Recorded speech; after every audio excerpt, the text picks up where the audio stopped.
done. It's very hard to say it shouldn't have happened.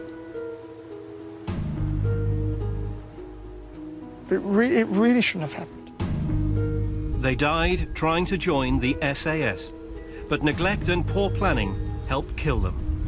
They displayed no responsibility, no accountability, and no humility for their role in creating the culture which led to the events of the 13th of July 2013. Today's inquest exposed gross failures and damning truths about the risks taken by the Army. We are truly sorry for all the mistakes that the coroner identified today. Tonight, we follow the route of the fatal march on the Brecon Beacons, and we ask why no one stopped it before it was too late.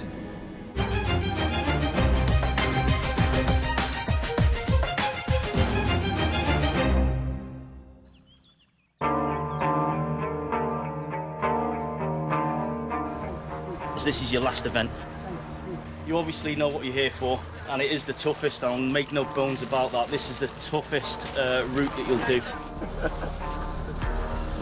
They're about to follow in the footsteps of soldiers aiming to join the SAS.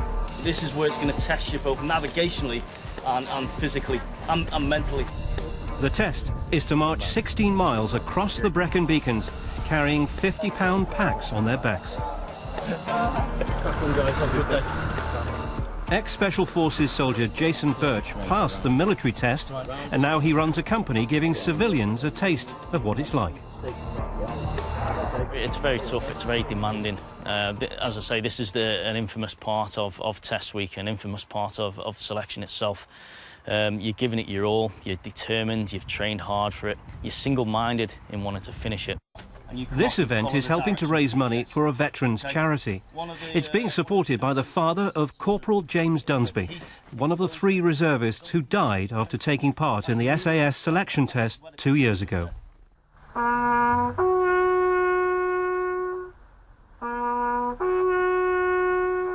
I'll miss him. I wasn't there to catch him when he fell. I wasn't there to help him. And sometimes you feel responsible for that as a parent. One of the other parents did the same thing. So I knew I wasn't alone. After James died, David completed his son's unfinished journey across the Beacons. He says he feels close to him there, in the mountains. But I don't have a headstone. I don't have his ashes. I just got there. I find peace. I can talk to him. That day I was on the mountain, I'm pretty certain I talked to him when I was deciding to give up. And I half expect him to come out from behind a tree and says, "What are you doing, old man? Better go home." Yesterday was the 2nd anniversary of the tragedy which claimed Corporal Dunsby's life, and those of reservists Craig Roberts from Conwy and Edward Maher from Hampshire. When you walk this route, the scale of the challenge is all too clear.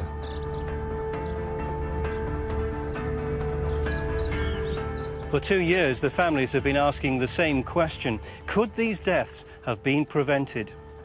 So far, no one has been prosecuted over what happened here. At the inquest, the Army were asked to account for why they hadn't followed their own safety guidelines, why there weren't any more medics and radios. There were questions, too, about equipment, and why some witnesses couldn't remember vital facts.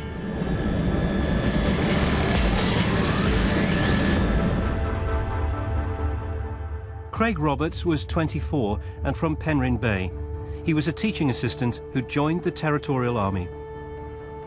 Lance Corporal Edward Maher from Hampshire had previously been a full-time soldier. This was his 2nd attempt at the SAS test. Corporal James Dunsby from Bath was married and worked as a military analyst. As a reserve soldier, he'd served alongside Prince Harry in Afghanistan. He was my first, and I was very proud of him. He wasn't happy unless he got his 100% in his exams, and he strived for perfection. We know these men, they'll go into the mountains, they'll go and do a job in Afghanistan or somewhere else, and they'll fight in extreme conditions. But at the end of the day, this was training. And this was the United Kingdom. And this was the Brecon Beacons.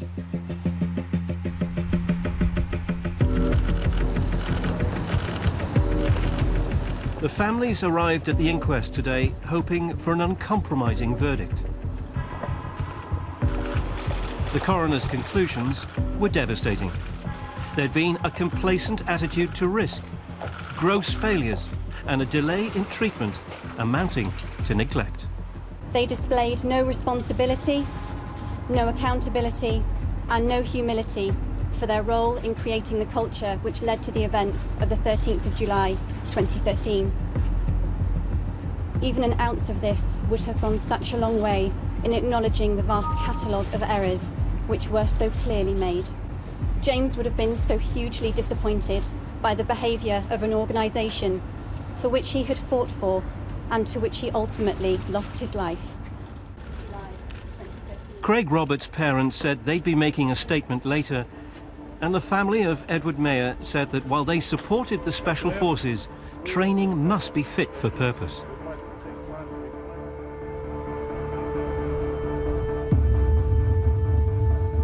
It's a great day already across Wales, temperatures rising quite nicely, 14 in Cennybridge, and the sunshine will remain this afternoon and the temperatures will continue to rise over the next few hours. That day, 78 soldiers, regulars and reservists were competing for a coveted place in the ranks of the SAS, whose famous motto is, "Who dares wins." The Special Forces test route takes in sharp ascents and descents on unforgiving terrain. The men who died had to navigate between checkpoints where directing staff were waiting. But the failure of those in charge to properly assess the risks that day was an important factor which led to 3 deaths and other soldiers going down with heat-related injuries. VW to 0, say again, over. Former Special Forces soldiers who've passed the test say it has to be as tough as possible for reservists and regulars. I went through our selection in summer '95, and we started with 210 people, and we finished selection, 10 of us passed. We've got the best Special Forces in the world. There's absolutely no reason to make this easier or easy. The reason we're selecting these guys is because they are hard as nails. But a combination that day of high temperature, high humidity and strong sun made the risks even more dangerous. According to the MOD's own heat safety guidelines, the test should have been stopped hours before the men collapsed. And this was the first big mistake. James died and he shouldn't have done. Craig died and he shouldn't have done. Edward died and he shouldn't have done. You don't die in this country of heat stress. They did. And it was important to find out why. And it's very important that it doesn't happen again.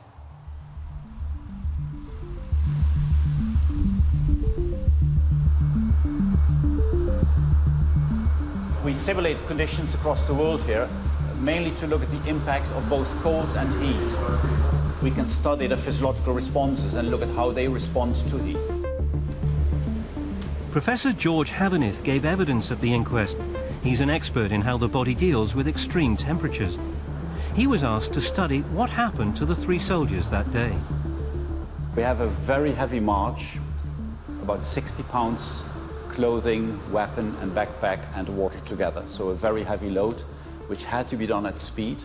And to that we add a very unusual climate.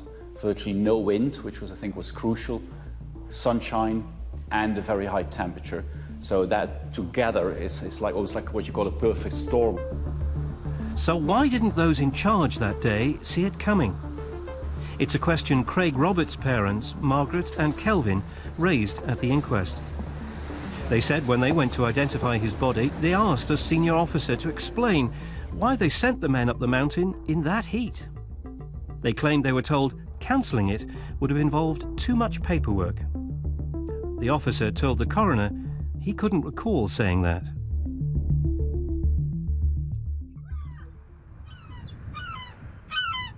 In Penryn Bay, those who knew Craig said he was a young man who thrived on a challenge.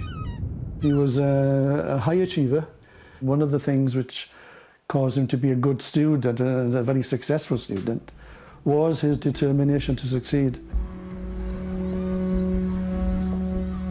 Viv Morgan taught Craig in the sixth form at Ysgol John Bright in Llandudno. After university, Craig joined the Territorial Army, and the SAS was his ultimate aim.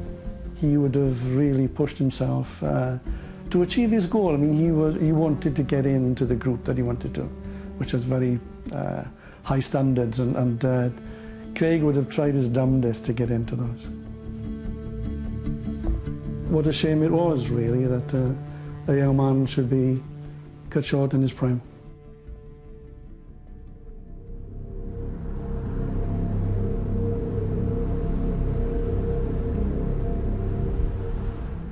By late morning that day, the temperature had risen above 24 degrees.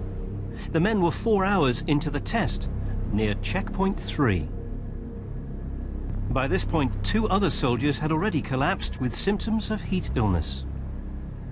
Symptoms for that are dizziness, fatigue again, of course, headaches, but also things like confusion, and in worst case, even that the sweating stops. And of course, as soon as the sweating stops, your body temperature will rocket. Very often the kidneys shut down, the liver shut down, so you get what we call multi-organ failure. So we're feeling 546? Good, thanks, Staff. Been drinking? Yeah, plenty. Eating? Yeah, Staff. Spotting the signs is vital. Yes. Today, the competitors are challenging themselves. For the Special Forces test, checkpoint staff give the men water and question them to make sure they're fit to carry on. Down to the car park, fill up with your water. Staff. One of the symptoms of the heat injuries is confusion, and that's one of the reasons why they go through this kind of simulated question scenario with you. These kind of injuries can be missed purely because the nature of this route march itself, there won't be a lot of difference in the way you look from someone suffering from a heat injury to someone that's just absolutely shattered from doing the route march itself. Yeah, that's great. The men were wearing tracking devices sending a signal back to a command vehicle. The system is designed to track the progress of the candidate so that if anyone got into difficulty, the men in charge would know. This was one of the military's toughest tests. An enormous challenge on any day. But on that day, the temperatures were in the high 20s and the risks were even greater. That day, by 1 o'clock, 2 other soldiers had collapsed. By now, alarm bells should have been ringing, but they weren't. And this was the second big mistake. The exercise should have been stopped. So whatever the people on the ground would say, the documentation states the first case of heat illness, you have to stop the exercise. There is official MOD guidance on how to avoid and deal with heat illness. The people didn't really know what was inside the document, so even though they referred to it, they didn't really know what to do. And I think that's a crucial part, and I think if the risk assessment would have been done properly, including the knowledge of the heat stress document, I'm sure these deaths could have been prevented.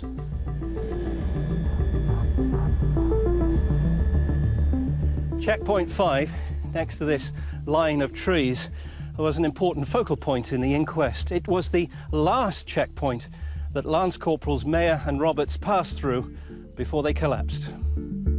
Beyond this, they faced a steep uphill climb, and the inquest was told that had they been stopped here, they would have survived. Craig Roberts was heading towards one of the toughest parts of the course. Well, VW Valley, it stands for Voluntary Withdrawal Valley, and the name speaks for itself. It's infamous upon the course, and a lot of guys, yeah, they voluntarily withdraw at this point because of how steep it is. The ingredients are all there for a bigger risk. Craig tried cooling himself in the river, but he didn't make it out of the valley. This is where Craig Roberts was found after he collapsed. At the inquest, one of the recruits said they tried for 2 hours to save his life, but it was too late. The men needed urgent help, but it didn't come quickly enough. We know that in heat illness and heat stroke, you have to be there in the first 30 minutes with aggressive cooling in order to give a good chance of survival. So if you don't find them for an hour to 2 hours, the chance of these people surviving is, of course, very low.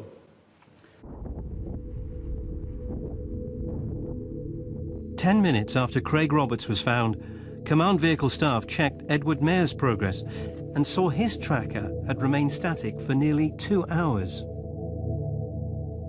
Delays in spotting the men were down was the third big mistake.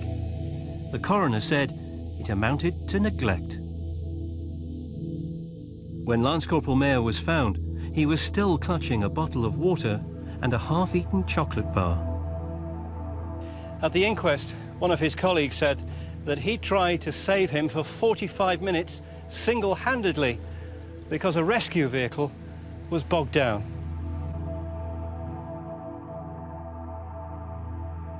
James Dunsby had made good progress, and no one spotted signs of heat illness at his last checkpoint on the top of Pen y Fan. But when colleagues checked his tracker, they realised it had also stopped moving. He'd collapsed near the main A470 road. If they would have been treated quicker, they would have had some chance of survival. Given his position close to the road, being close to the road would have meant they could have get him out very quickly and start treating him very quickly, but that didn't happen.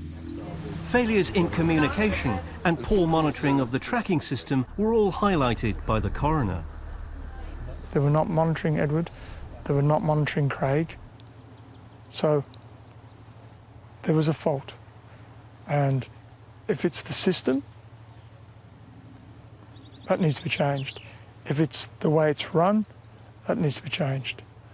Obviously the tracker system wasn't fit for purpose. Corporal Dunsby was taken off the mountain alive, but he'd suffered major organ failure. Once they told me his kidneys had failed, I knew the process of what was happening. I knew what was going to go next. I knew it's a progressive illness. But I wanted to be wrong, and I wanted him to just bounce back. But I think the underlying damage was the fact is he sat up there for 50 minutes before anybody got to him. James Dunsby died in hospital 16 days later. The families discovered the MOD had been due to spend £1.5 million upgrading the tracking system used by their sons. It emerged that 2 years earlier, the Army had committed to improving the system so that casualties could be spotted earlier. But those changes hadn't been completed. 4 years ago, at the inquest of another Special Forces hopeful, Marine Benjamin Poole, the MOD acknowledged it needed to respond quicker to signals that recruits weren't moving. He suffered heart failure doing the same test. The MOD said lessons would be learned. Software was upgraded. But by the time the three men died, further improvements still hadn't been made. And the coroner found the tracking system wasn't fit for purpose. The fact that when people collapsed, they weren't noticed as not moving and medical help wasn't got to them quick enough is appalling. Madeleine Moon chairs the UK Parliament's all-party group on reservists and cadets. The issue for me is whether those tracking devices and the failure to improve on them was part of the cuts that the military had been facing. Would you suspect they were? I suspect that's what happened there. I mean, these are life-saving devices, aren't they? As part of the Strategic Defence Review, we lost a lot of money that was going to the armed forces. It could well be that the equipment that the personnel who died were wearing was not of the quality that they needed, because as part of the cuts, the new equipment wasn't bought. We asked the MOD if budget cuts were to blame, but they refused to tell us. So we got a packet of people there. Former SAS soldier Rob Paxman says the men who died deserved better. So if I'm out there running an operation, I'll make sure that all the boxes are ticked, that we've done a threat assessment, a risk assessment, and put the correct measures in place to mitigate the risk. It's absolutely inexcusable that they have not had the correct assets in place, the correct monitoring systems in place, and probably the correct people in place to safeguard life. It's an incredibly difficult test. Selection is not easy at all. Yeah? But what you can do is you can actually start looking after the guys a bit better. This is another Special Forces exercise going dramatically wrong. This MOD footage shows Daniel Wright plunging to the ground. The 25-year-old from Cwmbran was 2,500 feet up. His parachute had failed to open properly, and he delayed cutting away to the emergency chute. I understand it was 1.5 seconds too late. I later learned it actually was probably a preventable accident. This is a picture of Daniel, getting a bit faded now, I'm afraid, in his Gurkha uniform, and his beret, and the flag here, the Union flag, is the flag that was draped on Daniel's coffin on the day of his funeral. In 2005, Daniel had just completed Special Forces training in Brecon. He was undergoing the next stage, parachute training in Oxfordshire. Carol wanted to see for herself what had gone wrong, so she went to the scene and studied the evidence.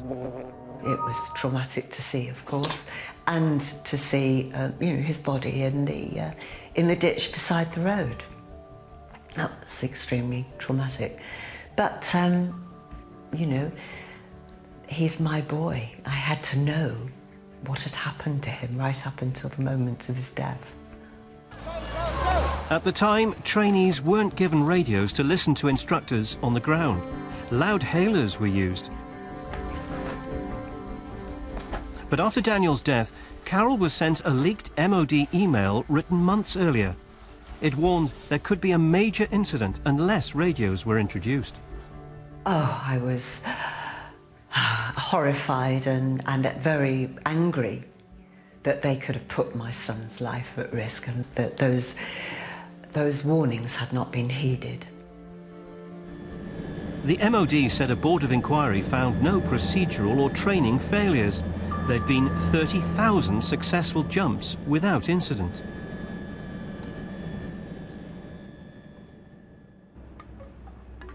The coroner ruled that Daniel's death could have been avoided if he'd had a radio. And they've now been introduced for trainee parachutists. Do they think that men are invincible? This is flesh and blood here, and even more so for the young men who died in the Beacons. They weren't even professional soldiers. Daniel was a professional soldier. These men weren't. They were volunteers. So, no, I think it's unforgivable. The MOD doesn't learn by its mistakes and stop waiting until good men die.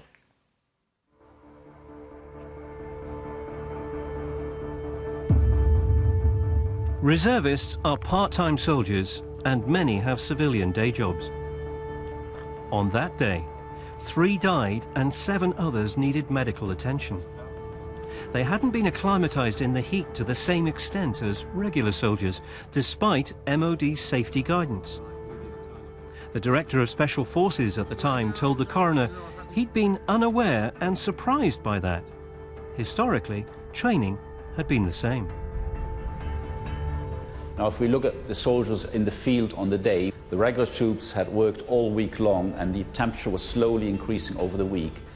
Now, if we go to the reservists, who of course came from their normal working environment, from their homes into the location for the weekend, straight went into this very heavy exercise. They were not acclimatized. And acclimatization has a big impact on how well you perform and how well you can cope with the heat. So compared to the regular soldiers, there was a big difference. The government plans to rely far more on reservists in the future. But this case has raised the question about whether it's right for the MOD to recruit part-time volunteers into special forces. These three very brave and strong young men desperately wanted to prove themselves and push themselves too far. Are we expecting too much of them? Are there some roles that, unless they were full-time, they should not be part of? To be honest, I think reservists would be insulted by that suggestion. They would want to know that anything that a regular can do, they should be able to do if they so wished. Will you have enough hours in the day to dedicate yourself to it in the way that a professional does? And again, I take you back to, that's down to training and risk assessing. The coroner said those in charge failed to amend the risk assessment that day. The medical and evacuation plans were inadequate, and there wasn't enough water to cool casualties. 2 years after losing his son, David Dunsby has been left with unanswered questions and no personal apology. In the court, everybody come along and I like to apologise, but no one has actually come up and says, I apologise for his death. No one has taken responsibility, because that's what we asked for. Well, that's what I asked for. If somebody could have taken me in months and months ago into a room and said, David, I'm responsible officer on the day, I think I perhaps would have felt a bit better, but nobody did, and I don't really expect them to. Dyfed-Powys Police investigated the deaths. The Crown Prosecution Service decided there wasn't enough evidence to warrant a criminal prosecution for manslaughter caused by gross negligence. The Health and Safety Executive did find failures in the way risk was assessed, and it's still investigating. But the internal MOD review into what went wrong hasn't been published. I'd like to see some of that made public. My personal choice would be a public inquiry, so that there is a full examination of what happened. What I wouldn't be happy to see is it just tucked away, forgotten, and we move on. Madeleine Moon will also be asking the Defence Secretary if budget cuts were the reason why the trackers weren't upgraded sooner. The MOD says the changes will be made by the end of this year. Reservists do now receive the same preparation as regulars, but it refused to tell us whether anyone has been disciplined over what went wrong. The Army kept its response brief, but managed to get Corporal Dunsby's name wrong. I would like to apologise for the deaths of James Dunsby, Craig Roberts and Edward Maher, 3 fine soldiers. We must ensure that risks are carefully managed. In this case, we did not do this and accept responsibility.